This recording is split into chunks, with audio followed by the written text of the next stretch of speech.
Baiklah, selamat pagi Bu. Perkenalkan, saya Iren Vanessa Naibaho, NIM A1C317065.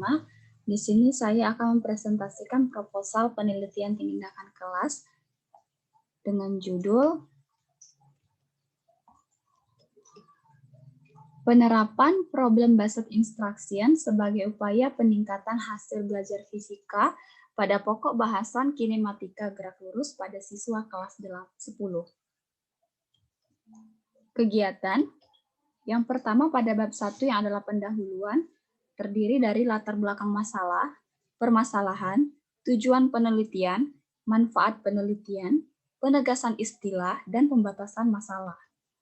Pada bab 2 yang adalah kajian teoretik, terdiri dari hakikat belajar dan pembelajaran fisika, hasil belajar, pembelajaran berdasarkan masalah atau problem-based instruction, dan pada bab 3 yang adalah penutup terdiri dari subjek dan tempat penelitian, faktor yang diteliti, pelaksanaan penelitian, metode pengumpulan data, metode analisis data, dan indikator keberhasilan.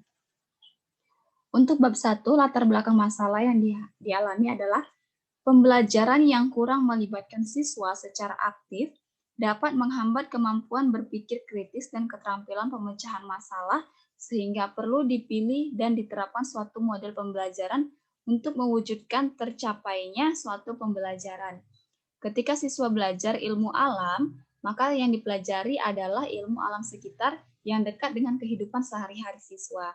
Situasi pembelajaran sebaiknya dapat menyajikan suatu fenomena alam yang nyata, di mana masalah yang autentik dan bermakna yang dapat menantang siswa untuk memecahkannya. Salah satu model pembelajaran yang diterapkan dalam hal ini adalah problem-based instruction atau PBI. Di mana permasalahannya dalam penelitian ini, masalah yang diteliti adalah apakah dengan penerapan problem-based instruction dapat meningkatkan hasil belajar fisika pada pokok bahasan kinematika gerak lurus pada siswa kelas 10. Dengan tujuan penelitian ini adalah untuk mengetahui peningkatan hasil belajar fisika pokok bahasan kinematika gerak lurus melalui penerapan problem-based instruction atau PBI. Manfaat penelitian itu yang pertama untuk siswa dapat meningkatkan kemampuan pemecahan masalah, kemampuan bekerja sama, dan kemampuan berkomunikasi. Untuk guru mendapat model pembelajaran yang sesuai untuk memperbaiki dan meningkatkan hasil belajar serta proses pembelajaran di kelas. Lalu bagi sekolah, hasil penelitian ini diharapkan dapat memperbaiki dan meningkatkan mutu pembelajaran fisika di sekolah. Penegasan istilah yang diambil adalah, pertama, pembelajaran berdasarkan masalah menurut Nur Hadi pada jurnalnya tahun 2004 halaman 109, pembelajaran berdasarkan masalah atau problem-based instruction merupakan model pembelajaran yang menggunakan masalah dunia nyata sebagai suatu konteks untuk belajar tentang cara berpikir kritis dan keterampilan pemecahan masalah. Yang kedua, hasil belajar menurut Sujana pada jurnalnya tahun 1989 menyatakan bahwa hasil belajar adalah kemampuan yang dimiliki siswa setelah ia menerima pengalaman belajarnya. Hasil belajar meliputi ranah kognitif, afektif, dan psikomotorik. Kinematika gerak lurus menurut Kanginan pada bukunya tahun 2004 halaman 105, kinematika itu adalah ilmu yang mempelajari gerak suatu benda tanpa memperdulikan penyebab timbulnya gerak. Sedangkan gerak lurus adalah gerak yang lintasannya berada pada suatu garis lurus.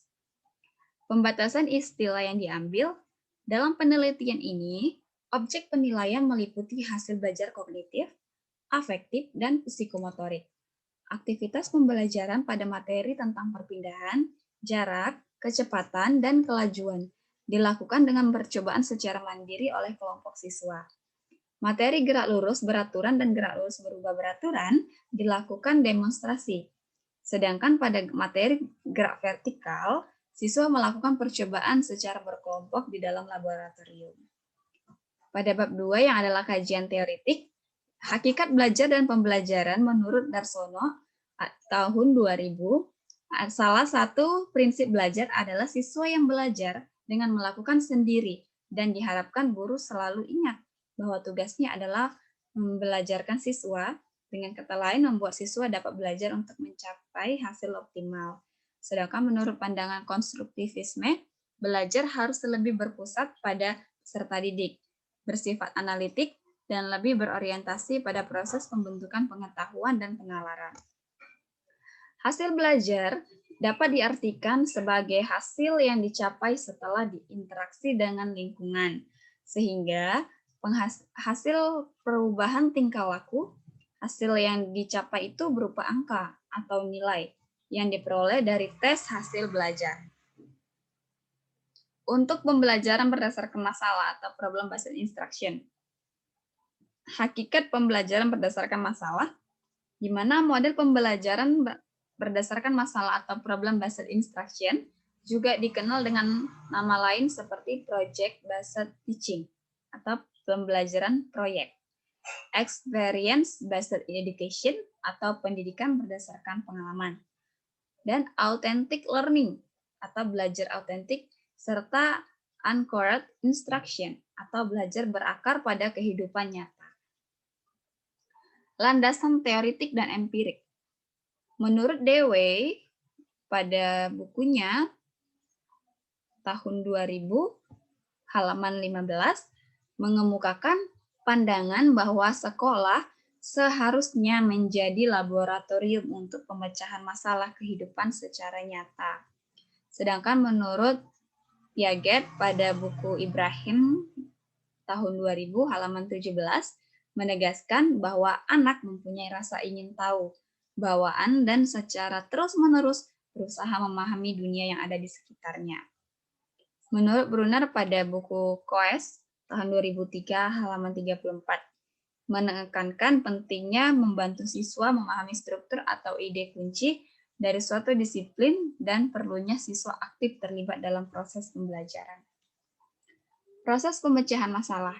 Dalam proses pemecahan masalah, aktivitas yang dilakukan cukup kompleks karena memerlukan keterampilan berpikir yang sangat beragam. Pada proses pemecahan masalah, setiap siswa harus memiliki konsep awal terhadap suatu masalah. Pada kegiatan pembelajaran, penguasaan konsep pada taraf tertentu memerlukan penguasaan konsep pada taraf di bawahnya. Ciri-ciri pembelajaran berdasarkan masalah.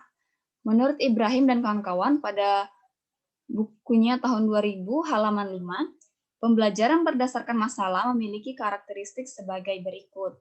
Yang pertama, pengajuan pertanyaan atau masalah. Kedua, berfokus pada keterkaitan antar disiplin ilmu. Yang ketiga, penyelidikan autentik. Yang keempat, menghasilkan karya dan membenarkannya. Yang kelima, kerjasama. Adapun 5 tahapan-tahapan untuk pemecahan masalah.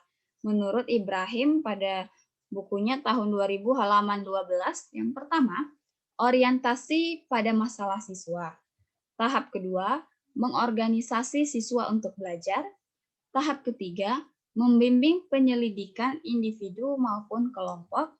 Yang keempat, mengembangkan dan menyajikan hasil karya.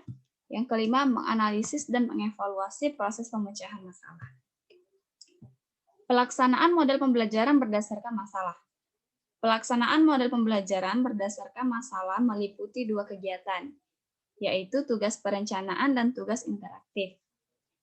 Untuk tugas perencanaan, penetapan tujuan, merancang suatu masalah yang sesuai, organisasi sumber daya, dan perancangan logistik.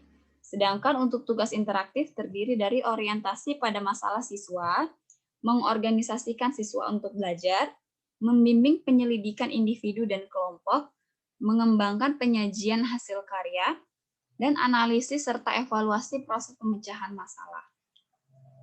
Pada bab 3, yang terdiri dari penutupnya untuk subjek dan tempat penelitian, subjek penelitian tindakan kelas ini adalah siswa kelas 11.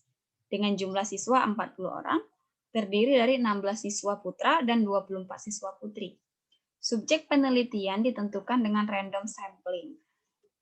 Sedangkan faktor yang diteliti adalah faktor dalam penelitian hasil belajar siswa. meliputi hasil belajar kognitif, afektif, dan psikomotorik. Pelaksanaan penelitiannya terbagi dalam tahapan bersiklus. Masing-masing siklus terdiri dari 4 tahap, yaitu perencanaan, pelaksanaan, pengamatan, dan refleksi. Untuk metode pengumpulan data, sumber data berasal dari siswa dan guru. Untuk metode pengumpulan data, data awal tentang hasil belajar siswa sebelum penelitian diperoleh dari nilai pretest. Sedangkan hasil belajar kognitif siswa diperoleh dari nilai post-test. Dan untuk hasil belajar afektif dan psikomotorik diperoleh dari hasil pengamatan pada lembar observasi. Metode analisis data. Metode analisis data yang digunakan dalam penelitian ini adalah metode deskriptif, dengan cara membandingkan hasil belajar siswa sebelum tindakan dan sesudah tindakan pada siklus 1 maupun siklus 2, termasuk rata-rata kelas dan ketuntasan klasikal. Untuk indikator keberhasilan pada penelitian ini tercermin dengan adanya peningkatan hasil belajar siswa setiap siklusnya, berupa kenaikan jumlah siswa yang tuntas belajar, baik dari aspek kognitif, afektif, dan psikomotorik. Demikianlah proposal yang bisa saya sampaikan. Lebih dan kurang saya mohon maaf. Terima kasih, Bu.